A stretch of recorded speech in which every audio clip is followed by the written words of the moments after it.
So we're going to continue looking at work problems, and just recall that work is equal to force times distance, and if your force is constant, then you don't need calculus. That equation will do.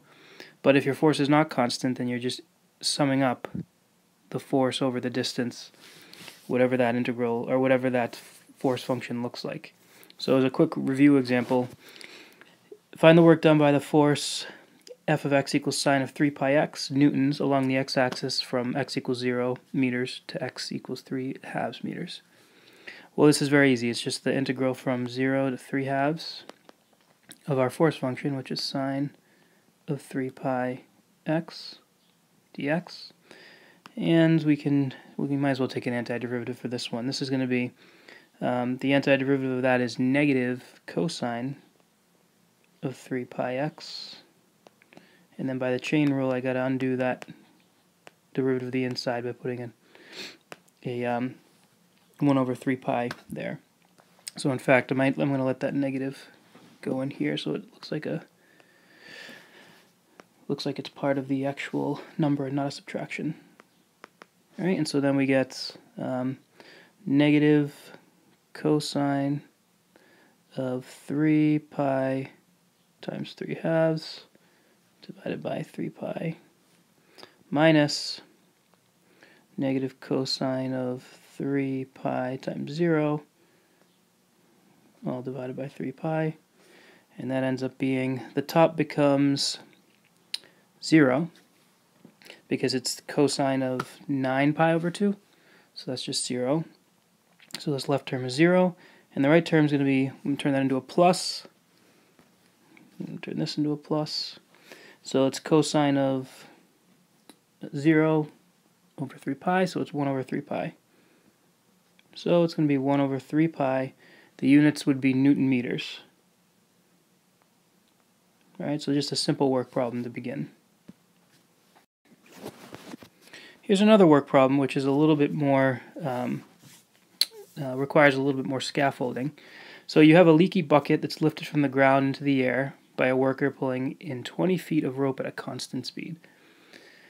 The rope weighs 0.08 pounds per foot, and the bucket starts with 2 gallons of water and leaks at a constant rate. It finishes draining just as it reaches the top. How much work was spent? So we're breaking this up into 3 parts because that's the easiest way to do this problem. But obviously the question you'd like to answer is C. How much work is done when you lift the water bucket and the rope? But what we can do is we can break it up into the separate components and do them one at a time. So let's imagine that we're figuring out how much work is done lifting the water alone. Well, first of all, we know that it's a 5-pound bucket. So I'm just going to highlight the key information. It's a 5-pound bucket. He's pulling it 20 feet, right? So this is a 20-foot rope.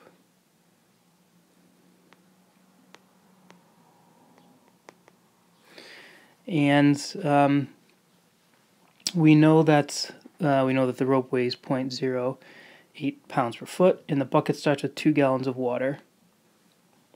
2 gallons or 16 pounds is the units we'd want to use, and it leaks at a constant rate. So I'm a visual guy, so I would probably do something like this. I would say, okay, well, let's look at and force and weight can be interchanged. That's an important thing. We can interchange force and weight. So the 16 pounds is what we're going to consider to be our force. So this is the distance axis, and this is the force axis. We know that at the very beginning of him pulling this, let's just draw him in here.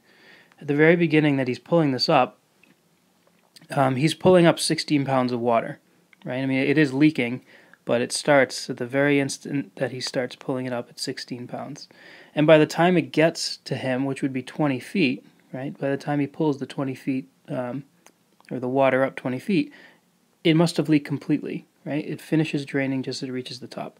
So, and it's draining at a constant rate, so we know that the force function looks like this. Okay, so we would want, since the work here is going to be the integral from 0 to 20 of our force function, we know we just need to get this area here. And that's just 20 times 16 divided by 2, so that's 160 foot-pounds. Right, just to lift the water alone. So that says how much work would be spent lifting the water and the bucket together. Well, we've already taken care of the water, so we just have to add the bucket, the amount of work required to move the bucket to this answer. So the bucket, what do we know about the bucket? Well, it's 5 pounds, and it's always 5 pounds. It's not losing any weight. It's not gaining anything. So it's just 5 pounds, and you're lifting it 20 feet. So we don't need any real calculus for this. We can just say that the work is just the force times the distance. Actually, let me draw it out just so we're consistent. We can pretend we're using calculus here. So let's just say again, this is my force function for the bucket. This is the distance. We're doing it 20 feet. We're pulling it 20 feet. It's a 5-pound bucket, and it's always a 5-pound bucket the entire way up. So we would want this area. So our work would be the integral from 0 to 20 of 5. And we don't need to use the fundamental theorem. It's just the area of this, which is 100 foot-pounds. Now I did almost circle that, but the question actually asked what was the amount of work that was needed to lift the bucket and the water together. So my final answer is going to be 100 plus 160 equals 260 foot-pounds.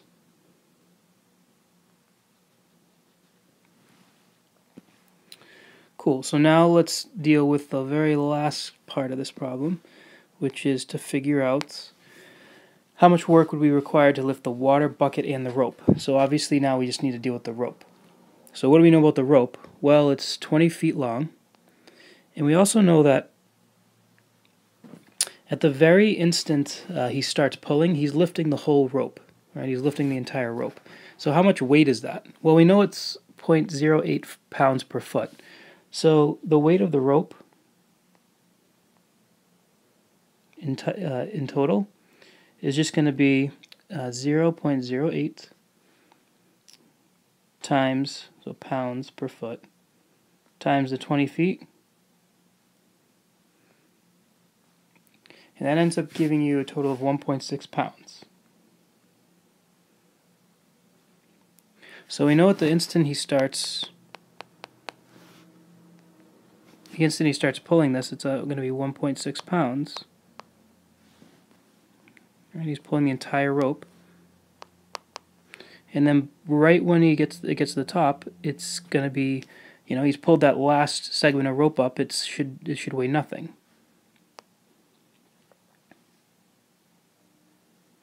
So the total work would be the integral from 0 to 20 under that function. And again, we don't really need to know the equation of this line. We can just use geometry. So it would be the area of this, which would be 20 times 1.6 divided by 2, so it would be 16.